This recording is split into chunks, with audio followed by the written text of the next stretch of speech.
Hello दोस्तों, स्वागत है एक बार फिर आप सभी का आपके अपने यूट्यूब चैनल पीएस क्लासेस पर। तो दोस्तों, जैसे कि आप लोग जानते हो कि हम क्लास 12 केमिस्ट्री के चैप्टर वाइज उन क्वेश्चनों का वीडियो अपलोड कर रहे हैं जो आपके बोर्ड एग्जाम के लिए ज़्यादा महत्वपूर्ण है। तो स्टूडेंट, आप लोगों ने देखा कि हमने लेसन नंबर 1 और लेसन नंबर 2 को पूरी तरीके से कम्प्लीटली कवर कर लिया है और तीसरा लेसन स्टार्ट कर दिया जिसका नाम है बच्चों वैद्युत रसायन अर्थात इलेक्ट्रोकेमिस्ट्री। ठीक है स्टूडेंट, तो आज के इस वीडियो लेक्चर में हम इस लेसन से आपके बोर्ड एग्जाम की दृष्टि से वेरी मोस्ट इंपॉर्टेंट 2 टॉपिक को डिस्कस करेंगे जो आपसे ज़्यादातर एग्जाम में पूछे जाते हैं। तो स्टूडेंट, पहला टॉपिक आपको बच्चों रहेगा मोलर चालकता के बारे में, यानी आज हम पढ़ेंगे मोलर चालकता क्या होती है। दूसरा टॉपिक बच्चों आपका रहेगा कोललाउस के नियम तथा इसके अनुप्रयोगों के बारे में। चलिए तो शुरुआत करते हैं वीडियो लेक्चर की। स्टूडेंट, पहले हम समझेंगे मोलर चालकता को। देखिए स्टूडेंट, मोलर चालकता को कोललाउस के नियम से पहले समझना इसलिए ज़रूरी है क्योंकि बच्चों कोललाउस का जो नियम है वो हमें केवल ये बताता है कि किसी वैद्युत अपघटन के विलयन में, बात को समझें, कोललाउस का नियम यानी कोललाउस के नियम से हमें ये जानकारी मिलती है कि किसी वैद्युत अपघटन के विलयन में, ठीक है, उस वैद्युत अपघटन की मोलर चालकता को किस प्रकार ज्ञात किया जाता है। क्या समझे आप मेरी बात? मैं फिर से रिपीट कर रहा हूँ, ध्यान समझें। यानी कोललाउस के नियम से हमें ये पता चलता है कि यदि हमारे पास कोई वैद्युत अपघटन का बना हुआ विलयन है, ठीक है, तो उस विलयन में उस वैद्युत अपघटन की मोलर चालकता को किस प्रकार ज्ञात किया जाता है, ये जानकारी हमें कौन देता है? कोललाउस का नियम देता है। ठीक है, लेकिन बच्चों उससे पहले हमें ये पता होना चाहिए कि रियल में मोलर चालकता क्या होती है, तभी तो हम उसको ज्ञात करना सीखेंगे। समझ रहे हैं आप मेरी बात को? ठीक है, तो इसलिए मैं पहले क्या पढ़ा रहा हूँ आपको? मोलर चालकता पढ़ा रहा हूँ ताकि आपको कोललाउस को समझने में, कोललाउस के नियम को समझने में कोई प्रॉब्लम ना आए। ठीक है, तो दोनों ही टॉपिक में इंपॉर्टेंट है। मोलर चालकता की डेफिनेशन भी आपसे बच्चों आपसे पूछी जाती है एग्जाम में। ठीक है, तो चलिए शुरुआत करते हैं वीडियो लेक्चर की। पहले हम समझते हैं बच्चों मोलर चालकता। तो स्टूडेंट, मोलर चालकता को देखिए समझाने के लिए मैंने एक छोटा सा डायग्राम समय बचाने के लिए बना रखा है, ठीक है, ताकि आपको रियल फील आ सके कि मोलर चालकता होती क्या है। तो एक स्टूडेंट क्या डायग्राम है, ज़्यादा ध्यान समझें। देखिए बच्चों, हमने एक बर्तन लिया है, ये कोई एक बर्तन है जिसमें हमने क्या बच्चों एक वैद्युत अपघटन पदार्थ घोला है।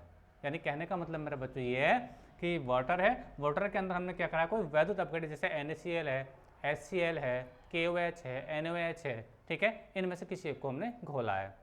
वैद्युत अपघटन क्या होते हैं, ये मैंने जस्ट पिछले वीडियो लेक्चर में आपको अच्छे से कंप्लीट करा दिया था कि वैद्युत अपघटन क्या होते हैं, प्रबल वैद्युत अपघटन क्या होते हैं, दुर्बल वैद्युत अपघटन क्या होते हैं, सबके बारे में मैंने जस्ट पिछले वीडियो लेक्चर में आपको पूरा समझा दिया है। ठीक है, समझ रहे हैं आप मेरी बात को? ठीक है, तो देखिए समझते आगे मैंने आपको बताया कि हमने क्या किया है, ये एक बर्तन है, बर्तन में हमने किसी वैद्युत अपघटन पदार्थ का विलयन लिया। वैद्युत अपघटन जैसे नमक, चलिए मैं थोड़ा और आपको अच्छे से समझा देता हूँ। देखिए जैसे हम बात करते हैं नमक यानी सोडियम क्लोराइड NaCl। देखिए स्टूडेंट, जब हम नमक को पानी के अंदर डिजोल्व करते हैं, मतलब घोलते हैं, तो हमें क्या प्राप्त होता है बच्चों? Na पॉजिटिव आयन प्राप्त होता है और साथ में बच्चों हमें क्या मिलता है? क्लोरीन नेगेटिव आयन मिलता है। बात समझिए आप लोगों को? ठीक है, तो बच्चों जब NaCl पानी के अंदर डिजोल्व होता है तो एक तो हमें क्या मिलता है? सोडियम धनायन के रूप में मिलता है, ठीक है, और क्लोरीन ऋणायन के रूप में मिलता है। तो बच्चों ये जो आप एक मिनट के लिए आप ऐसे समझ लीजिए कि ये वाटर है, वाटर के अंदर हमने नमक घोल दिया, तो घुलने पर क्या होगा, हमें एक तो सोडियम में क्या मिलेगा? Na+ मिलेगा, तो ये जो प्लस है बच्चों वो यही प्लस है, और जो आपको क्लोरीन नेगेटिव आयन मिलेगा क्लोरीन का, वो क्या बच्चों? वो आपका ये है। बात समझिए आप लोगों को? ठीक है, अब तो अच्छे से आप मेरी बात समझ गए होंगे। क्या मैंने आपको बताया, हमने एक बर्तन लिया, बर्तन में एक नमक को घोला। क्या घोला बच्चों? नमक को। क्योंकि नमक क्या है? एक वैद्युत अपघटन पदार्थ है। नमक क्या है? एक वैद्युत अपघटन पदार्थ है, क्योंकि इसके जलिय में विद्युत प्रवाह हो जाता है। किसकी वजह से? इन आयनों की वजह से। ठीक है, अब हमने क्या किया बच्चों, हमने इस विलयन में धातु के 2 इलेक्ट्रोड रखे, धातु की 2 छड़ें रखी, जिनको हम क्या कहते हैं? आमतौर पर इलेक्ट्रोड कहते हैं। ठीक है, अब बच्चों ये जो छड़ें हैं, स्पेशल बात ये है बच्चों कि ये जो छड़ें हैं ये एक दूसरे से, बात को समझे, रियल फील को समझे, ये जो छड़ें रखी गई ऐसा नहीं कहीं भी रख देंगे। ठीक है, इनकी एक कंडीशन है, इन छड़ों को जो रखा गया है बच्चों कितनी दूरी पर रखा है? एक दूसरे से 1 सेंटीमीटर दूरी पर रखा गया है। यानी कहने का मतलब ये है कि ये जो छड़ें बच्चों, छड़ें एक दूसरे से बच्चों कितनी दूरी पर है? ये 1 सेमी दूरी पर है बच्चों। कितनी? 1 सेमी दूरी पर रखी गई है। ठीक है, बात समझ में आ रही है? और दूसरी बात क्या इसके लिए इंपॉर्टेंट है कि ये जो दोनों छड़ें इसके अंदर रखी हैं, इनमें से प्रत्येक का जो क्षेत्रफल है वो कितना बच्चों? 1 वर्ग सेमी है।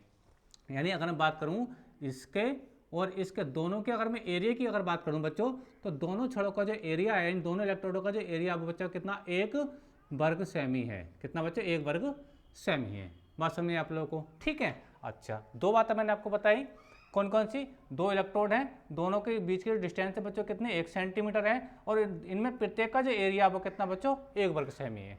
बात समझिए आप लोगों को? ठीक है, और ये जो बच्चों इसके अंदर वैद्युत अपघटक पदार्थ घोला गया है, ये जो नमक घोला गया है वो कितना घोला गया है, वो घोला गया बच्चों आपका 1 ग्राम मोल। कितना घोला गया बच्चों, 1 ग्राम मोल इसके अंदर घोला गया है। किसका, NaCl का। किसका बच्चों, NaCl का।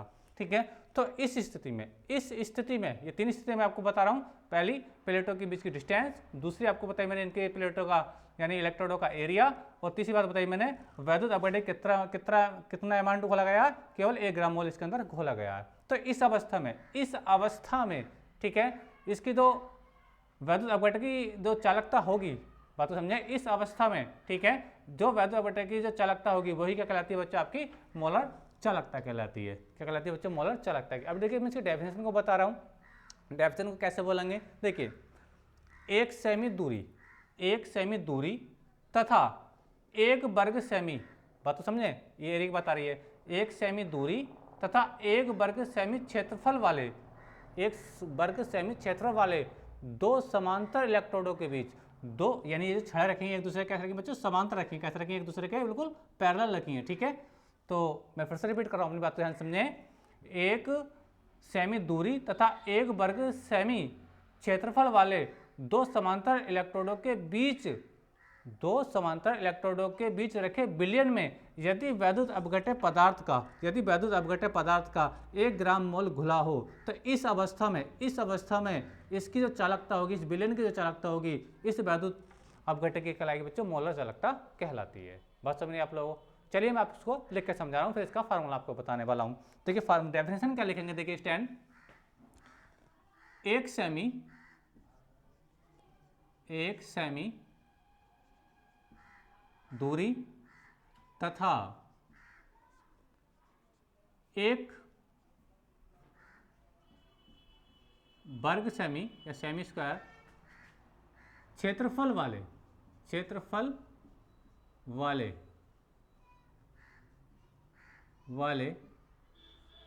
2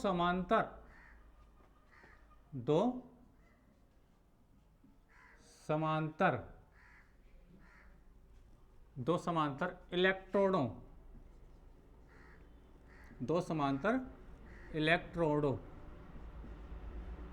ठीक है, 2 समांतर इलेक्ट्रोडों के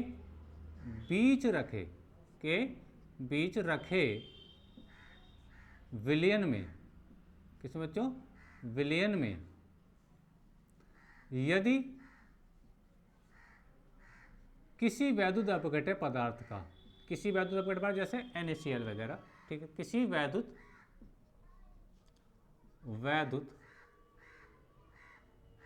विद्युत अपघटक पदार्थ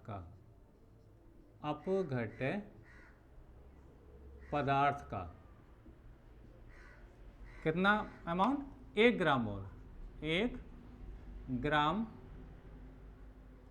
मोल घुला हो तो इस अवस्था में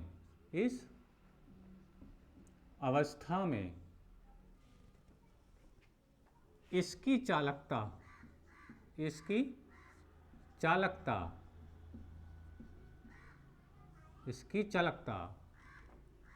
ठीक है, कॉमा लगाएंगे, विद्युत अपघटक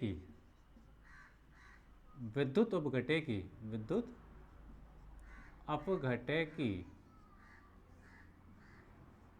मोलर चालकता कहलाती है।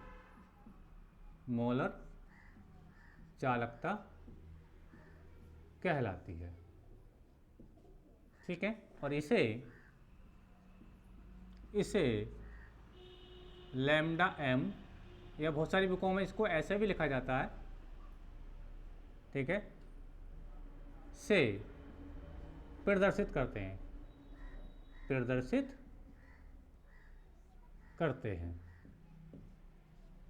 ठीक है स्टूडेंट, तो ये इसकी डेफिनेशन है। ठीक है, फार्मूला क्या होता है इसका, फार्मूला बता रहा हूँ। मोलर चालकता का फार्मूला होता है student lambda m is equal to होता है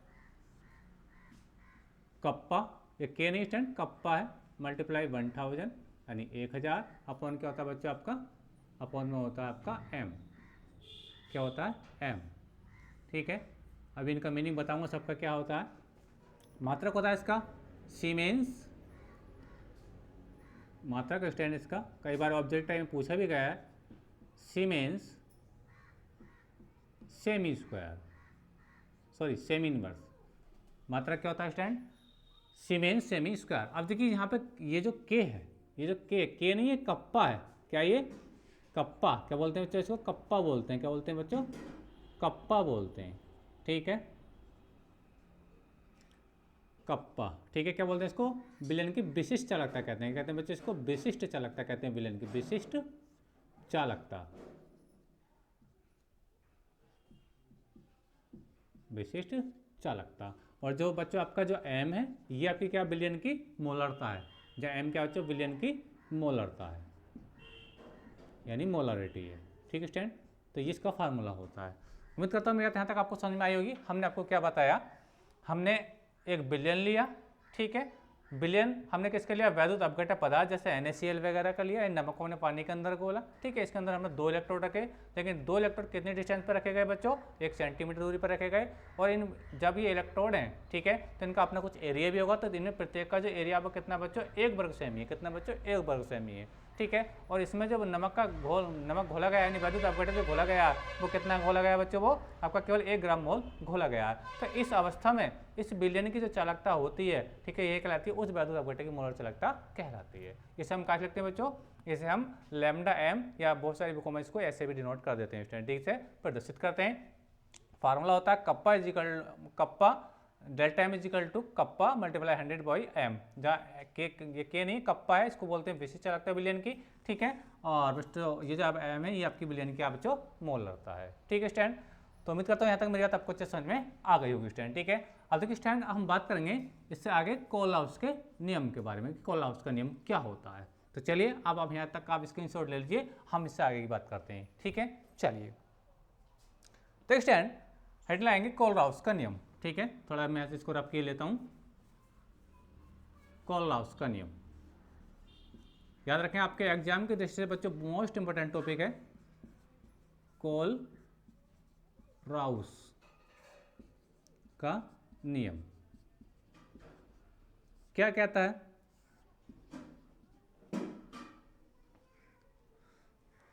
देखो इसका स्टेटमेंट ये है, अनंत तनुता पर। अनंत तनुता का मतलब बच्चों ये है कि किसी विलयन के अंदर वैद्युत अपघट्य पदार्थ की जो मात्रा बहुत कम है, यानी विलयन क्या बहुत पतला है, बहुत तनु है, सांद्र नहीं है। क्या बच्चों? तनु विलयन है। बात समझ में आ रही है? यानी मैं बोलूंगा इस शब्द अनंत तनुता पर। अनंत तनुता का मीनिंग बच्चों ये है कि इसके अंदर किसी वैद्युत अपघट्य पदार्थ का बहुत कम मोल घोला गया है, यानी विलय पदार्थ की मात्रा क्या है इसके अंदर? बहुत कम है। बात समझ में आ रही है आप लोगों को? और जब विलय बहुत कम होता है, विलय बहुत ज़्यादा होता है, तो विलयन क्या होता है? पतला होता है। और पतले को हम क्या बोलते हैं बच्चों? तनु बोलते हैं, ठीक है। तो डेफिनेशन क्या है देखिए, स्टेटमेंट क्या कोलहाउस के नियम का? अनंत तनुता पर किसी वैद्युत अपघट्य की मोलर चालकता। बात समझे? अनंत तनुता पर किसी विद्युत अपघट्य की मोलर चालकता, ठीक है, उसके सभी धनायनों एवं ऋणायनों की मोलर आयनिक चालकताओं के योग के बराबर होती है। ये इसका स्टेटमेंट है। चलिए मैं लिखकर समझा रहा हूँ स्टेटमेंट बच्चों। ये कोलहाउस के नियम का अनंत तनुता पर, अनंत तनुता पर, तनुता पर किसी विद्युत अपघट्य, विद्युत अपघट्य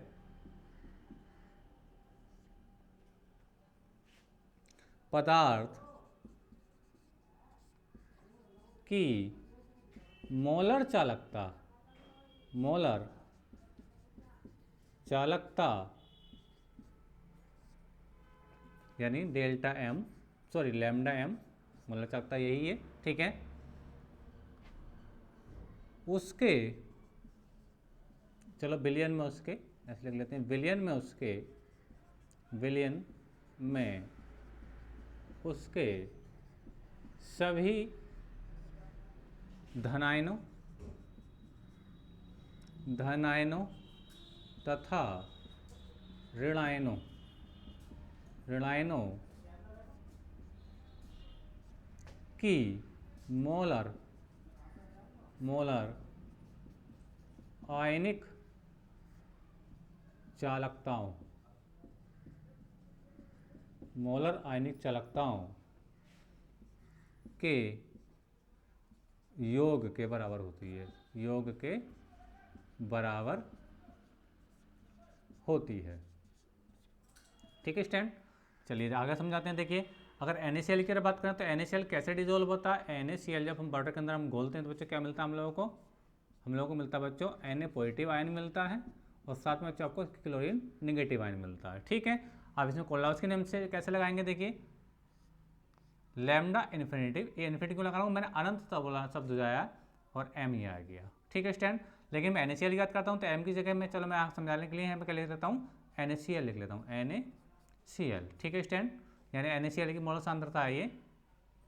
ठीक है, अच्छा आगे इसको अगर देखें तो लैम्डा इन्फिनिटिव, ठीक है बात समझ आ रही है आप लोगों को।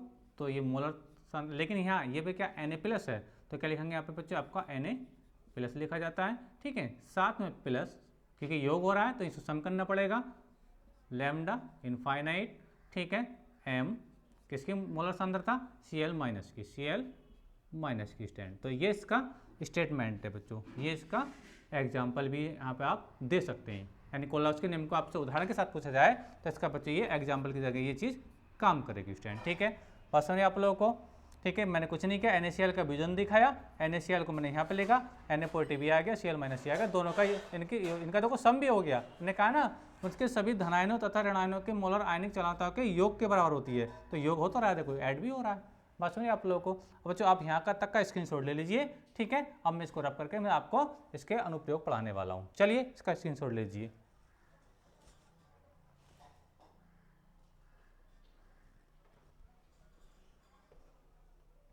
तो चलिए अब मैं इसके अनुप्रयोग लिख देता हूं जो आपसे पूछे जाते हैं। क्या होंगे देखिए अनुप्रयोग, ठीक है, यानी एप्लीकेशन क्या है इसके। पहला एप्लीकेशन है बच्चों दुर्बल विद्युत अपघटकों की मोलर चालकता की गणना करना। ठीक है, वो तो अभी बात चल रही थी, दुर्बल विद्युत अपघटकों की मोलर चालकता की गणना करना।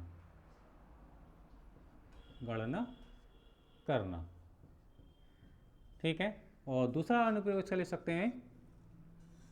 दूसरा अनुप्रयोग है तो कई सारे, लेकिन दो तो कम से कम आपको लिखने चाहिए। जल का आयनिक गुणनफल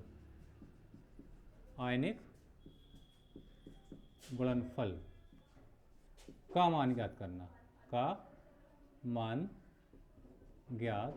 करना। बिल्कुल आराम से कर सकते हैं, क्योंकि जो वाटर होता है बच्चों, वाटर जो होता है NaCl, मैं यहाँ पे समझाता हूँ वाटर के लिए कहानी। देखो वाटर क्या होता है बच्चों, H2O होता है। क्या होता है बच्चों, HOH, ये जल है, देखो H2O ही है। जब भी बच्चों इसको आयन के रूप में देखा जाए तो ये H प्लस मिलता है और साथ में क्या मिलता है बच्चों, OH माइनस मिलता है। बस समझ आ रही है। तो देखो यहाँ पे अप्लाई कर सकते हैं इस चीज़ को, प्लस माइनस दोनों चीज़ें आ रही है इसके अंदर आ रही हैं, और जो HOH यानी H2O आपको यहाँ पर आ जाएगा। तो इससे क्या होता है बच्चों, जल का आयनिक गुणनफल का मान भी ज्ञात हो जाता है स्टूडेंट। ठीक है, तो स्टूडेंट आज के इस वीडियो लेक्चर में बस इतना ही।